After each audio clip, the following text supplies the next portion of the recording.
sort of stretch that a couple of times if you need, kind of get that little snap and take that out. Now, once you've done that, we've sort of set it up. Now we're going to break the posture again. So this is the one that I like for this particular move. There's a million ways to break someone's posture. So I bring my knees in, lift over my head, slide over, and I end up overhooking here. Okay, now I'm going to reach down to that lapel. I'm going to do my little hip escape. And again, if you can hip escape using your legs, I would encourage you to do so. And the more you can get onto your side, the easier it is to get this leg up. Because when I'm on my side like this, I'm not... One second. So what we're looking at here in terms of limitations is what we call external rotation at our hip joint. So to get into that sort of rubber guard type position, you have to have good flexibility and mobility in this hip to get to that. When I turn on, so if you look at sort of how high my foot is here, when I turn this way, I'm not actually really rotating my hip now because my whole body's facing that way. So now I just need to be able to lift my leg up. And most of us can lift our leg up straight more than we can twist it like this. So when I do my little hip escape, now it's much easier to get this up because I'm not actually doing this as much as I'm on a straight plane. Okay, so when I've got Milton here, I've got him into this position like this. Yeah, so when I do this here, this is really about flexibility. Getting up to here, you've got to have range. Okay? But all of that's coming from my hip. Whereas when I turn out like this, now, see, I'm not doing anything and my leg's just as high as it was. Okay, because of that angular shift there. So if you are struggling, try and get right onto your side. That's actually going to make this move better anyway. Okay? Same thing, we're going to use the lapel first. The lapel is just to hold him in place, kind of keep him here. Okay, because we don't want him sitting up on us. Now I said to everyone on the last move, he probably doesn't want to keep this hand over here. Okay, and the reason is we can attack this. So we've got two nice options depending if his arm stays under my arm or if it's on top of my arm, kind of over here, somewhere like that. Alright? So if it's on top, what we're going to do is we're going to try and find where his elbow is. Again, just below our wrist. Okay, on this part here. And you should hopefully be able to actually feel the elbow joint. So I'm holding him in position here like this. I'm going to take this blade and I'm going to start to roll his arm. And then I'm going to catch it here between my ear and my shoulder, up here, so his arm's straight. Now you're probably not going to get this with one hand just doing that. Okay, so when you find yourself in this position here, I'm going to roll, pinch, readjust. Now I'm actually going to let go of the gi, and you can either do like a cutting style there, or you can actually grab with both hands and do that. You kind of hyperextend and sort of push in here. Okay? Now that's less common. Okay? It's less common that he'll have it like dangling around your head like that. Especially the way that we broke the grip, he was here anyway, so this is more common. Alright, so same thing as before, I've done my little hip escape, I've got my leg up high, pass off so I'm controlling. Now he might be worried about the choke, we might have caught them with that once before. So he's thinking choke, or maybe again he's thinking about this arm over here somewhere, and he may not be thinking about this as much. Alright, so what I'm going to do is, I'm now going to try and bring my hand over, so I've got cauliflower there, mate. I'm going to bring my hand over this side. So from this position here, hold, lift my arm and I strike my elbow down and then switch my grip, like that.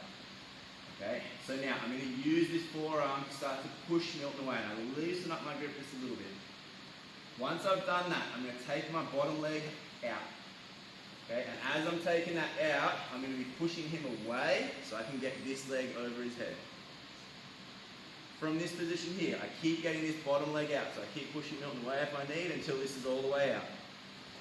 Now the very first thing I'm going to do, my hand that was pushing on his face is going to hold his wrist. My hand that was on his arm is going to hold down on the cuff of his pants. So in one motion, I lean, go onto my back, so I can reach here. Because now, if Milton, one escapes as he tries to do a forward roll. And now we get on top and pass my guard potential. Used to back and roll. Yeah. So when I do that, and I've got this leg here, once I do that, I stretch and move out to make him fall. Very hard for Milton. If I've got this leg here, can you do a forward? Can you get up into your knees and hips and then do a forward roll? super hard pin to roll if I'm hanging onto that foot. And even if he's on his knee, so even if I didn't flatten him out, do a forward roll now, I can still stop him. Okay? And then it's up to me. Do I want to bring him back from this position and then try and finish the omoplata, or just do another forward roll? I may want to try and control that so that maybe now I can switch off and arm lock him instead. That's kind of your choice at that point. Okay, but I'll go through that in just a moment. So I'll get him up again.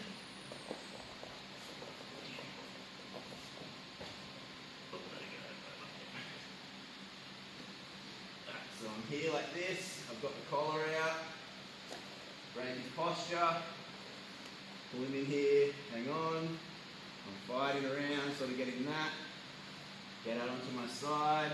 Now if you can also just go straight over like that. Because now he might have to worry about cross lapel chokes and all this other stuff as well. So you don't have to stop with like the lapel rubber guard type position here. This is just a good way of kind of anchoring to him. But you don't have to do it. You can use this as a threat, but not really ever use it if you want. So you could,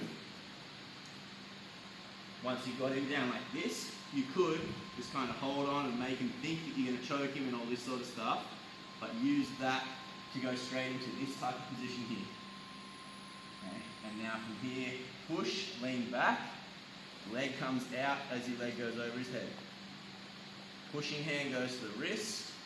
The hand that was on his arm, as you go flat on your back and stretch, he's holding onto his pants. Now if you want to finish the omoplata from here, straighten your legs, hold on, sit yourself up.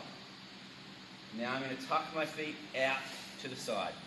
Don't have to worry about locking a triangle or anything like that, just bend your legs. As long as his elbow is in control, you're sweet. Now my other hand, there's heaps of things you can do with other hand, from chokes to underhooking his arm to holding his pants, whatever. Just hang on to him, just lean on him here. Use this for balance. And now I'm going to sort of push kind of towards his opposite shoulder. Think about moving your hip, not your upper body. A lot of people try and finish omoplatas and they struggle because they're doing this. Wow, this guy's flexible, look how much I'm moving, nothing's happening. But I'm not actually moving his arm because I'm not moving my hips. Compare that to if I can't, sorry if I'm not. If I just move my hips here, now I'm actually moving his arm, as opposed to doing this. This is nothing. Okay, this might help if you want to choke him. You can get in like that, for sure. But it's not going to help you to move his arm. That's where your hip here does the job. Or, if you want, you can do that as well. Okay, let's just go once more from get-go.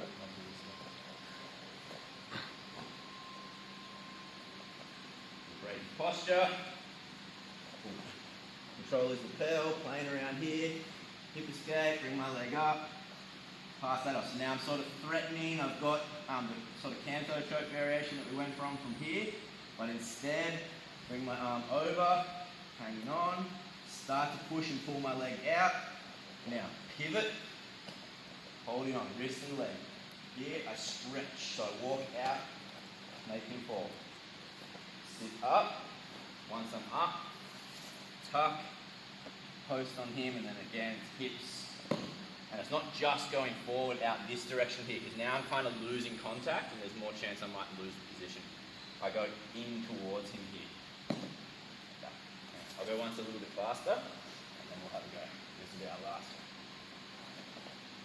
Right.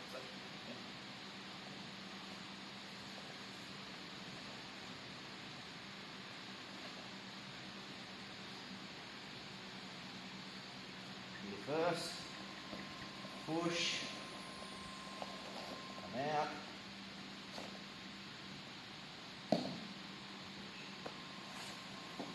let's have a go.